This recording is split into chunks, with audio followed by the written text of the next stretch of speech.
High বন্ধুরা, আমি আবার চলে এসেছি। সরস্বতী মায়ের মুখোশ কীভাবে বানাতে হয় সেটা আমরা এই ভিডিওর মাধ্যমে দেখব এবং তা আলোচনা করব। চলো দেখা যাক। এবং এটা হলো ডাইস, যা ম্যাটেরিয়াল হলো প্লাস্টার প্যারিসের। তো আমরা ডাইস বানিয়ে নিয়েছি।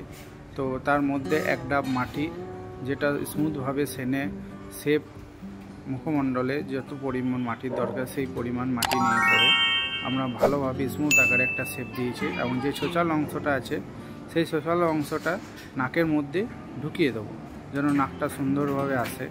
এবং যত স্মুথলি এবং স্মুথ মাটি সানা হবে সেই মাটিটা মুখমণ্ডল পরবর্তীকালে সুন্দর আকারে বেরিয়ে আসবে।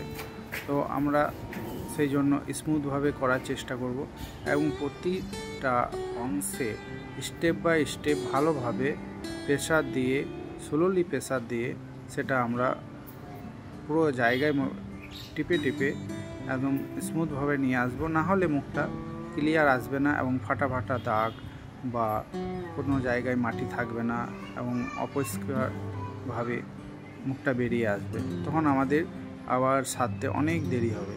তো আমরা এইভাবে জন্য পুরোভাবে মুখটা ভালো করে নেব। এবং পরবর্তীকালে এঁঠেল মাটি, যেটা তুষ মাটিও বলে অনেক সময়, বা খড় মাটি বা শক্ত টাইপের একটা মাটি, শুধু এঁঠেল দিলে মুখটা পুরোটাই ফেটে যাবে। তার জন্য আমরা তুষ মাটি বা ধানের যে আগড়া থাকে সেটা মিক্স করে, যে শক্ত আকারে মাটি পাতলা আস্তরণ দেব। কারণ মোটা আস্তরণ দিলে মুখটা পুরোটা ফেটে যাবে শুকাতে গেলে। তার জন্য পাতলা আকারে আস্তরণ দিয়ে গোটাটাই প্রলেপ দিয়ে দেবো মুখটা, এবং প্রলেপও দেওয়া হয়েছে। তারপরে একটা লম্বা আকারে একটা মাটির লই বানিয়ে সেটা কভার করে নেব ব্যাক সাইডে, যেন সেই মুখটা তুলে ইজিলিভাবে আমরা বসাতে পারি পরবর্তীকালে। তার জন্য এটা ব্যাক সাইডে যে কভারটা বলে, মাথার ব্যাক সাইড, তো সেই কভারটা ভালোভাবে বানিয়ে চিপকে দেবো বা লাগিয়ে দেবো, যেন না ছেড়ে যায় মুখটা এবং কোনোটাই ছাড়বে না। আর ডাইস বানানোর সঙ্গে সঙ্গে আমরা তুলে নিই, কারণ মাটিটা সুন্দরভাবে বানাতে হয়। না বানালে ডাইসটাও নষ্ট হবে এবং মুখটাও তোলা যাবে না। দেখতেই পাবে কিভাবে আমরা মুখটা সুন্দরভাবে তোলা হবে। এবং দেখো আমরা তুলছি মুখটা, কোনো অসুবিধা নেই, হাতে মাটি না ছেড়ে পড়বে না, কোনো কিছু হবে। তো এইভাবে আমরা গোটা মুখটাই তুলে নেব। এবং দেখো মুখটা কত পরিষ্কার এসেছে এবং স্মুথ এসেছে, যা আমাদের পরবর্তীকালে সারতে কোনো কষ্টই হবে না। তো এইভাবে মাটি লই বানালে মুখটা সুন্দরভাবে পরিষ্কারভাবে আসবে। এবং দেখো আমরা গঙ্গা মাটি, যে গঙ্গা এঁঠেল মাটি বলা হয়, সেটা মেনে নিয়েছি। কারণ আমাদের গঙ্গা মাটি পুরোটা মুখ তোলা সম্ভব হয় না, পাওয়া যায় না, বা অনেক দাম লেগে যায়। তার জন্য আমরা গঙ্গা মাটি ভোলা মেরে দিই, মারতে হয়। কারণ মুখটা বহুত স্মুথ আসে এবং দেখতে খুব সুন্দর লাগে এবং কাজ করতে খুব সুন্দর হয়। তার জন্য ভোলা মারা অবশ্যই দরকার মুখের ফিনিশিং নিয়ে আসার জন্য।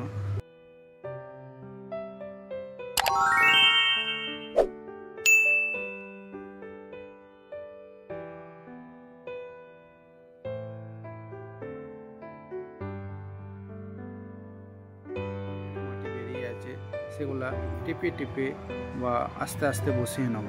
তারপরে কাঠের এই আমাদের ক্লে টুল দিয়ে আমরা দাগে দাগে শেপ করে সুন্দরভাবে মুখটা শেপ করে নেব, যেন সেগুলো স্পষ্ট বোঝা যায় এবং সুন্দরভাবে ফিনিশিংটা আসে। আর যেখানে এক দু জায়গায় যেখানে মাটি আসেনি বা ভালোভাবে অপরিষ্কার হয়েছে বা ফেটে গেছে, সেগুলো আমরা মাটি দিয়ে পূরণ করে সুন্দরভাবে মেকআপ দিয়ে দেবো, যেন পরবর্তীকালে না বোঝা যায় এবং স্মুথভাবে সেটা করতে হবে সুন্দরভাবে। তো দেখতেই পাচ্ছ আমরা কিছু কিছু জায়গা দিয়ে দিয়েছি, যেমন নাকের কিছু অংশ ইয়ে এসেছে এবং সেই নাকের দুটো ছিদ্র সেগুলো বানিয়ে নেব। কারণ ছিদ্রগুলো ডাইসে রাখলে নাকটা তুলতে বা ভেঙে যায়, নাকটা ফেটে যায়। এই জন্য আমরা নাকে ছিদ্র রাখি না, মুখটা পরিষ্কারভাবে বেরিয়ে আসবে বলে। তা পরবর্তীকালে আবার ফিনিশিং করি, তখন সুন্দরভাবে বেরিয়ে আসে বা বানিয়ে নিই আমরা, তো কোনো অসুবিধা হয় না। তারপরে স্টেজ দাগে দাগে আমরা হাত বুলিয়ে দিলে সে মুখটা পুরোভাবেই ফিনিশিং হয়ে যায়। তো আমরা সেইভাবে আমরা কাজ করছি। তো এইভাবে আমরা করে আসছি বা ভালো লাগে। তো দেখো অবশ্যই তোমরা ভালো লাগলে অবশ্যই তোমরা বলবে। আর কিছু যদি জানার থাকে অবশ্যই কমেন্ট করে বলবে, আমি আমার জানা থাকলে অবশ্যই তোমাদেরকে অ্যান্সার দেবো।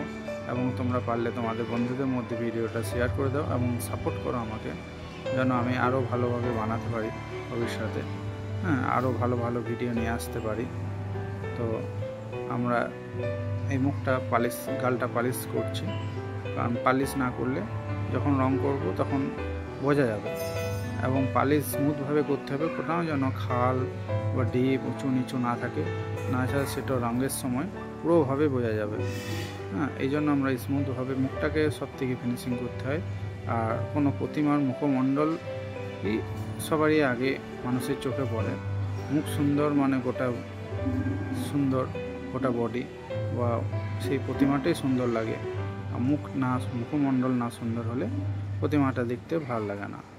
তার জন্য মুখেই সব থেকে আগে নজর দিতে হবে বা ধ্যান দিতে হবে, যেন মুখটা সুন্দরভাবে হয়। এবং চোখের যে দাগগুলো, সেগুলো আমরা যে দাগে দাগে বুলিয়ে নিচ্ছি, ভালো করে শেপ দিয়ে দিচ্ছি, যেন পুরোভাবে স্পষ্টভাবে বোঝা যায়। তো আমরা এটা সরস্বতী মায়ের মুখ বানাচ্ছি। তো অবশ্যই তোমরা দেখো এবং বলো কেমন হয়েছে, অবশ্যই তোমরা কমেন্টের মাধ্যমে আমাকে জানাবে। তো আমি আরও আস্তে আস্তে ভিডিও দেব, অনেক ভিডিও। তো আস্তে আস্তে বানিয়েছি এবং স্টেপ বাই স্টেপ ধীরে ধীরে দাগে দাগে সুন্দরভাবে বোলাতে হবে এবং সেই শেপ নিয়ে আসতে হবে। তো অবশ্যই তোমরা বলবে কেমন হয়েছে কমেন্টের মাধ্যমে।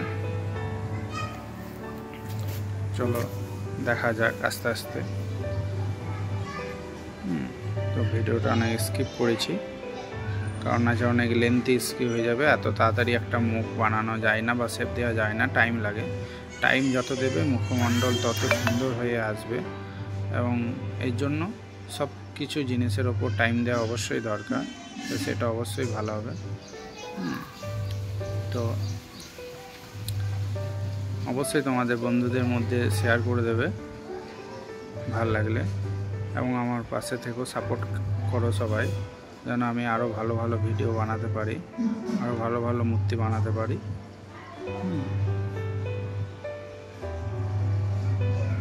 তো আমরা গঙ্গা মাটি ঘোলা যেটাকে বলে, সেটা বুলিয়ে বুলিয়ে পরিষ্কার করে দাগে দাগে বুলিয়ে আনছি। দেখো কত স্মুথলি সুন্দর লাগছে দেখতে, কত ফিনিশিং হয়ে গেল মুখটা। এবং পরবর্তীকালে আরও সুন্দর লাগবে, শুকিয়ে গেলে একদম পুরো হোয়াইট হয়ে যাবে গঙ্গামাটি গোলাটা। এই জন্য আমরা ইউজ করি, দেখতে খুব সুন্দর লাগে।